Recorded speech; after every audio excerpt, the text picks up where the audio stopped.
So the Nintendo Partner Direct happened last week, and let's be honest, a lot of people have complaints about it. But for the most part, I'm excited about it. There's a few titles in there that, you know, I'm looking forward to in the future. But if I'm completely honest, I was way more excited about what was happening today, the Indie World presentation that you're putting out, because these games, these indie games, are more in line to what I'm doing on this channel or getting excited about. And that are like basically indie games, retro-inspired games, modern retro games that are like platformers and Metroidvanias, those smaller experiences. So I wanted to talk about 5 games that really jumped out to me in this presentation. So let's go. Okay, first up we've got Mina the Hollower, which is made by the guys behind Shovel Knight. Now, that is a fantastic game. If you've not played that before, do yourself a favour, stop everything in your life and go and get yourself a copy of that. You will love it, promise.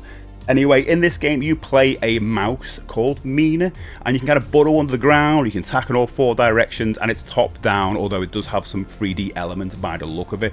But it does kind of have that top-down Zelda vibe from the Game Boy Color days, and I love the look of it. I think it's cool. It's also got a gothic horror setting, and I'll be honest with my list here, there's a lot of horror on it.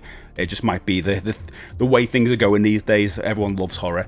But anyway, it looks great. It's out on Halloween, which is a great day. And yeah, can't wait for it. Okay, next up we've got Well Dweller, which took me a few goes to get right, I'll be honest. I just couldn't say it. Anyway, this is a Metroidvania, everybody. You know how much I love these. It's got a grim kind of horror, creepy kind of setting, much like the previous game. But it also is doing something else as well. It's kind of got that paper doll animated style, very much like Shadow Labyrinth. But dare I say, it's doing that style better, maybe? That Shadow Labyrinth style never sat right with me from the first trailer I ever saw, and I've spent a lot of time with it now, and it's got that same kind of feel to it. I mean, overall, they are very different looking games, but just the animated style. Anyway, this is very grim, and it's definitely got a Hollow Knight kind of feel to it as well. You can equip loads of trinkets and all that stuff here, and you're getting weapons to get over into different areas, very much like any Metroidvania, let's be honest. But it's got some really cool, like, very interesting bosses as well. One with a big giant clown that appears in a second, and that looks incredibly creepy, and I can't wait to see what else this game's got to offer.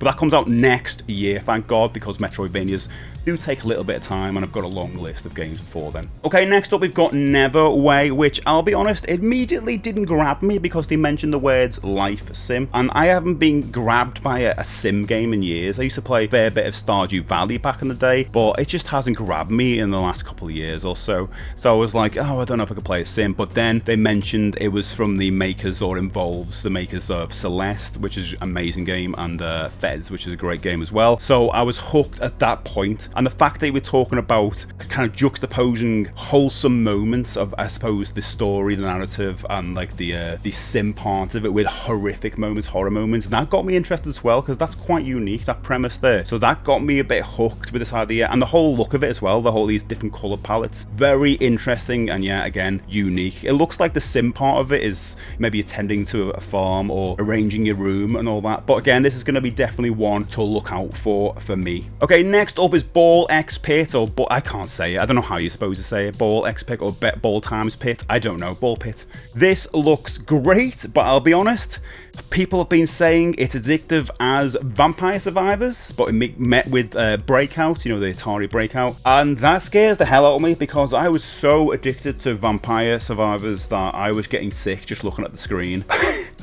Oh god, I don't know if I want to play another game like that, but I know I will. I'm definitely going to play this game. It looks great. It's kind of got that roguelike element where things that you kind of do in the main game, you will unlock in your base. You have a sort of resource management thing there that kind of permanently unlocks upgrades, and if you get into that loop like you do with, say, Hades or something, oh my word, it can get really addictive. So it's got that, definitely got that retro inspired feel to it with the Breakout thing, but it's also got that modern kind of retro thing with you know, the kind of Hades kind of roguelike kind of hook to it. And I shouldn't play this game, and please don't say in the comments to play this game because it is going to ruin my life and I'll never play anything else again, but I probably will get it. Anyway, that is out on the 15th of October on Switch 1 and comes out later in the year on Switch 2. Don't know how that's going to work. The demo is out on Steam now, not on Switch, unfortunately. And lastly, we've got UFO 50, which I'll be honest, this was probably one of the biggest announcements of the presentation for me, and they relegated it to the clips montage at the end of the presentation. I don't understand why they did this anyway, but this game is out today. Just want to put that out there. It came out on Steam and all that last year, and it was a big hit for me. I absolutely loved it. It's 50 games in one, and I'm not talking about like 50 mini games. These are 50 fully fledged games. I mean, not all of them are good, although it's kind of subjective. There are a good few games that I got hooked on. One in particular, this one where you're in a garden, this kind of puzzle game. Oh my god, I got so hooked on that. I loved it so much. But all the while I was playing it, I was always thinking, wouldn't it be great to play this on the go, because it's just ideal for the quick bursts of some of these games on the go on a Nintendo Switch.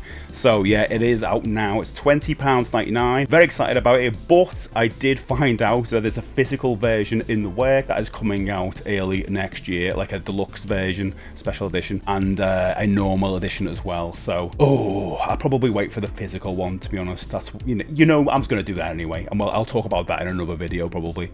Anyway, they were the 5 big games that jumped out at me in the Nintendo Indie World presentation. Let me know what you thought about the presentation. Are you gonna be picking any of these games up? And did you like any of the other games that were mentioned? See you in another video. Bye bye.